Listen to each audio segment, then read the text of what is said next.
Hello, welcome to Cat in Japan. This is how my family spent New Year's Day in Japan. First, my husband made some delicious mochi.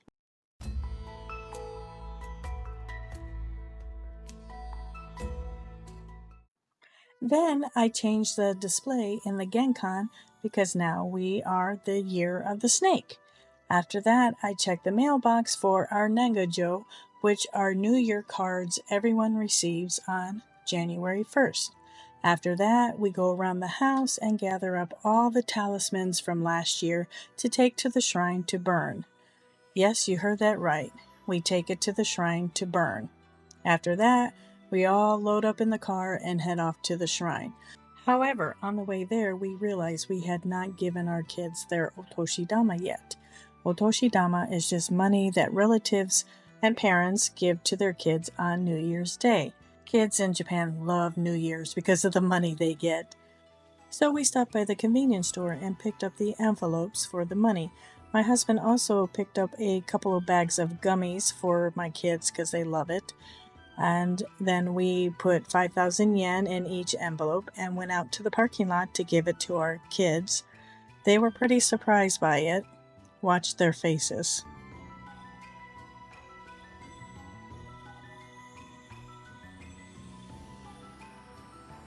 Look at those smiles. Then it was back on the road, but before the shrine we stopped at the family grave. This is our tradition to show respect to my husband's family. This grave holds the remains of his grandmother, grandfather, and his father who died suddenly in 2023. My husband gave me permission to film as long as I blurred out the graves.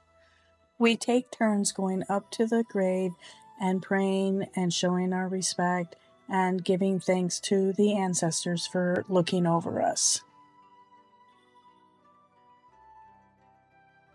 Then it's off to the family home to go pick up my husband's sister. But before we leave, there is one more ceremony we have to do. Now, not all Japanese homes are like this, but quite a few are. There is a mini altar within the home of relatives who have passed. And there is a ceremony you do when you visit that home. My husband gave me permission to videotape a small part of it, but not the whole ceremony. After picking up his sister, we head to the shrine. I gather up all the talismans and hand them to my husband because I didn't feel like carrying them. And then we had a long walk to go because the shrine is right there. We had to park a ways away from the shrine because it was so busy. We usually do not go on January 1st because of how crowded it usually is. But the weather forecast for the 2nd and 3rd was pretty bad, so we decided to head out on January 1st. After a lot of walking, and more walking, and waiting for the train to pass, and a little more walking,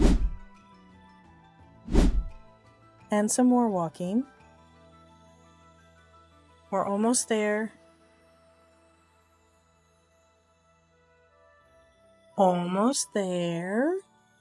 Don't be fooled. This is just the gate to the shrine. We have a lot more walking and waiting to go. But it is a gorgeous gate, isn't it? At about the halfway point, I get out of line to take our talismans to the burning hut. Now, this shrine used to have an open pit where you can just put it in yourself, but they changed for some reason, so you have to give it to this little gentleman here, and my husband's sister comes up with the rest of our talismans and hands it over, and then you give a small donation, and then we get back in line and wait.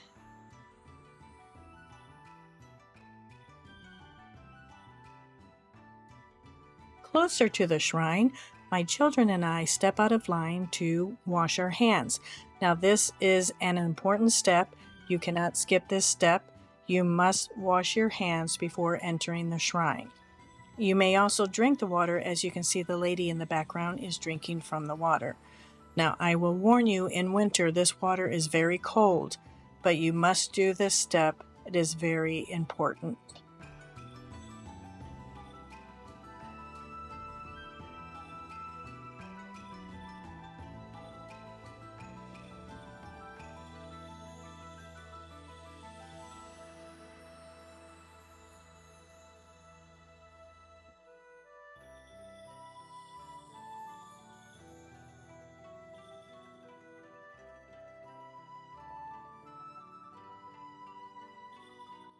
We stepped back in line for some more waiting.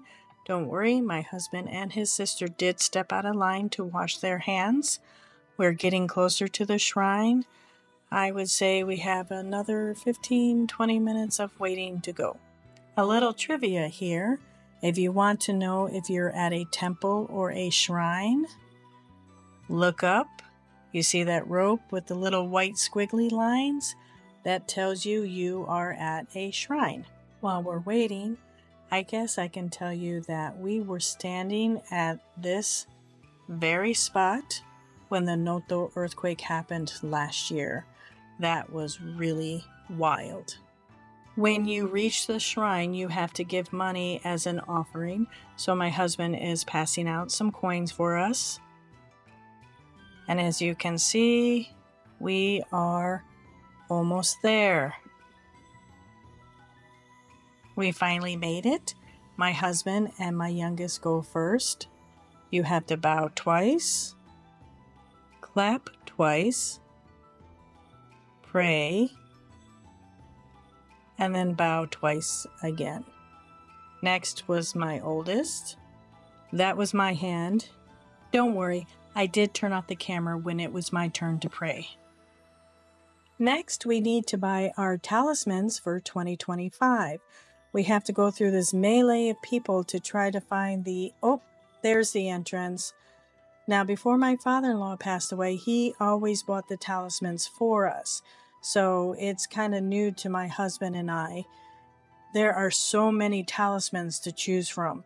There's talismans for your car, for students, for businesses. You name it, there's a talisman for it. So my husband and I were kind of confused, and I left him to try to decide which one to buy, and I took my youngest to go get her fortune.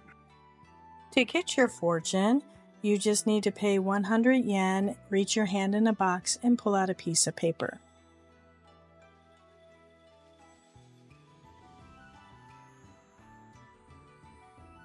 After getting her fortune, we took it outside to read it. But unfortunately, there was a lot of complicated kanji that her and I could not read, so we gave it over to Big Sister to read. It was a so-so fortune, which means nothing really good or nothing really bad. So little M decided to fold it up and tie it to the string to leave it behind. Now, if you have a bad fortune, you tie it here to leave the bad fortune behind. After that, I met up with my husband, who finally decided on the talismans for the house.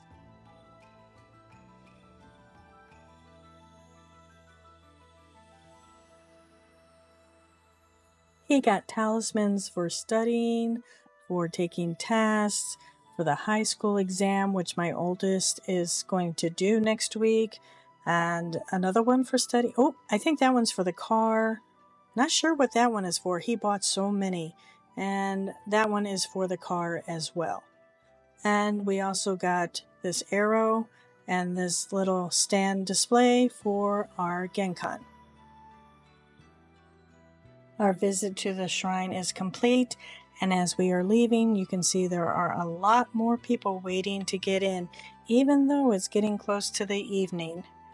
But there is one more thing that we need to do on our way out to make our trip to the shrine complete. And it won't be complete unless we do this. Getting castera. They are little balls of heaven. As you can see this man here expertly flipping them out of the cooker. I think they're made out of a pancake batter. They are so good, and I highly recommend you trying them if you ever come to Japan. This is our yearly tradition. We always get ourselves a bag of castera before we leave the shrine. Look at him. He is so good at that.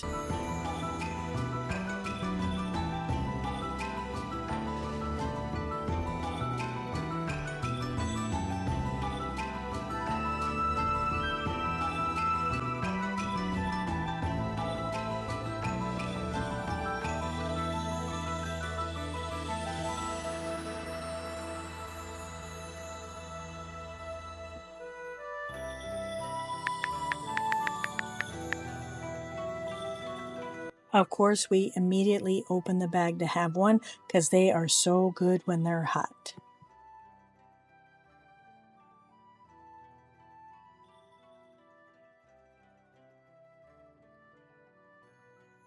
One more for the road. That takes us to the end of this video. I hope you enjoyed it. Have a great year, and I will see you in the next video.